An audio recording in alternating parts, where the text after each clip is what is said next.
My name is Renna Matsubu, and for my final project, I watched a documentary called My So-Called Enemy. And this documentary follows a cross-cultural women's leadership program in the US, where Israeli and Palestinian girls are brought together in a new environmental context to engage in intercultural communication.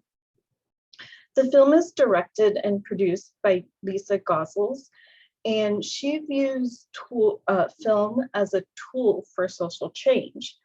One of Lisa's greatest joys is encouraging dialogue and building bridges of understanding across differences. The program consists of 12 girls. Five are Israeli Jewish, 3 are Palestinian Christian, and 3 are Palestinian Muslim, and then 1 is Palestinian non-denominational. So in total, there's 5 Israeli and 6 Palestinians. I'm sorry, 7. 1, 2, 3, 4, 5. Yeah, 7. It's so special for these girls to be brought together because the conflict between the two cultures is often violent, and it has persisted for generations. Most of them, or all of them actually, because they're so young, have never known an existence without conflict between them. And to understand why the conflict started, we actually must first understand the history of the Jewish people. Sorry, my allergies are super bad, so it's really hard for me to talk, and I apologize if I cough or choke during this. The Jewish people have been persecuted throughout the world, and as far back as 1,000 years before the Common Era, or BCE. They were actually first persecuted for refusing to worship idols, and then later on for during the Roman times for refusing to accept Jesus as the Messiah. And the term anti-Semite was coined way back in 1873 by a German guy. And it was born out of the idea that Jews had a secret plot to take over the world. And just gonna get some water. And the fear of that grew into a hate that was so powerful, it led to the horrors of the Holocaust. And the enduring persecution felt by the Jewish people throughout the globe made them long for a safe place. They felt the only way they could achieve this was if they had a land of their own. Zionism is a Jewish movement for statehood, and it evolved out of the longing for a safe place, free from persecution. For centuries, Europeans had colonized the globe, so the Zionists kind of emulated the Europeans, and they wanted to colonize a land of their own. They even developed a slogan, which was people without land for land without people. The problem is they picked a land with people. In the 1880s, Palestine was home to about 450,000 Palestinians and only about 20,000 Jewish people.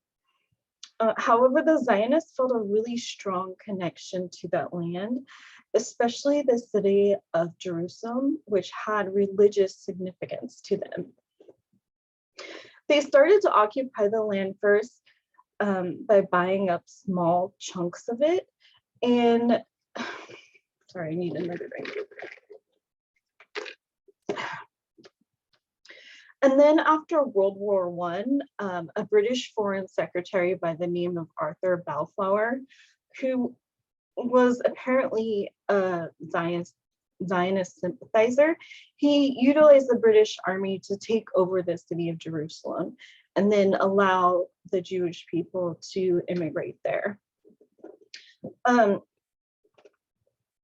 They also, during that time, of course, they forced out the Palestinians, and over 1,000 Palestinians became homeless. And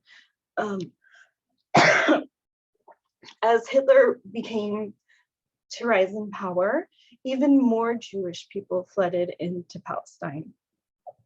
And this naturally led to conflict between them. And the British tried to mitigate the conflict, but by that time there were so many Jewish people in Palestine that they actually just attacked the British and drove them out. And then the British kind of left the issue up to the UN to solve. And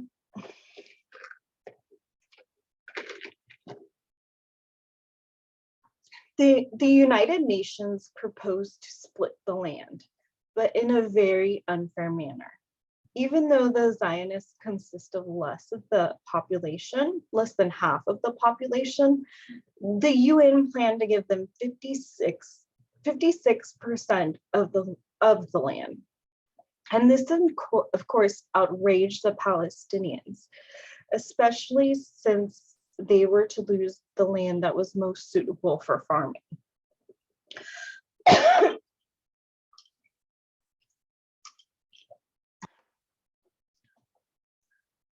However,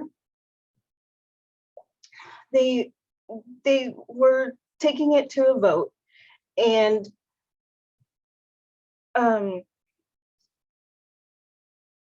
it was unfortunate, I guess, that in the wake of the Holocaust, the world leaders felt that they needed to do something for the Jewish people. Also, the Jewish people had quickly formed a government and were lobbying world leaders, especially President Truman. And the Palestinians didn't have a government and didn't have anyone to lobby for them because the British had controlled their government and they took their government with them when they left. So it was unfortunate for them. So in the end, the UN recognized the state of Israel and allocated 76% of Palestine to the Zionists. And this happened in 1948. And when Israel was recognized as a state, a massacre of Palestinians ensued by the Zionists. And today, Israel controls nearly all of historic Palestine. Throughout the documentary, you will hear the girls reference 48. The date holds a lot of meaning to both sides. For the Israelis, it's the date they realized their dream of a statehood. For the Palestinians, it's the date their families were brutally murdered, forced from their homes, and shot if they tried to return. They lost everything. As you can imagine, the environmental context plays a huge part in the intercultural communication between the Israelis and the Palestinians. Removing them from the land and offering them a safe, neutral space to communicate is instrumental in allowing them to even start a discussion. During communications, the young women are honest and assertive. And although there are conflicts, they develop friendships. One scene that was especially powerful to me is when the girls are all dancing to Arabic music and the Palestinian girls remove their keffas and they put them on the Israeli girls. And this is a very powerful symbol because a lot of times when the suicide bombers come from Palestine into Israel and kill people, they have this kaffa shrouding their face so you can't tell the identity, and then they're buried in it. So it's often a terrifying symbol to the Israelis, and it's also kind of a powerful symbol for the Palestinians. So for them to kind of shift that dynamic and use it in a loving and caring and fun manner is is very moving. So if you ever wonder why intercultural communication is important, ask yourself what does starting a conversation even achieve? Think of these words from one of the Palestinian girls named Anas, and she had an intercultural willingness to communicate despite generations of conflict. And this is what she said. Let me take a drink so I don't mess it up.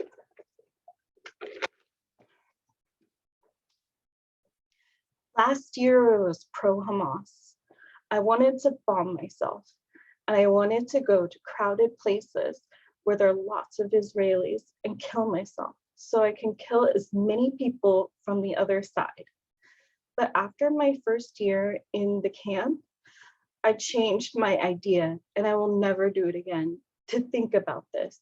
And every time I hear about there's a bomb on a bus or in a cafe, I began to think maybe one of my friends, maybe she will be killed.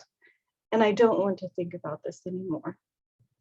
She was actually able to build empathy. She went from wanting to kill them all to a loving and caring position of I want my friends to be safe. And she built empathy through just starting a conversation. And building empathy sounds simple, but in reality, it's one of the most powerful solutions to seemingly hopeless conflict. So I highly recommend you watch the video. Once again, it's called My So-Called Enemy, and it's on Canopy. Thank you so much, and have a wonderful day or night or whatever it is for you.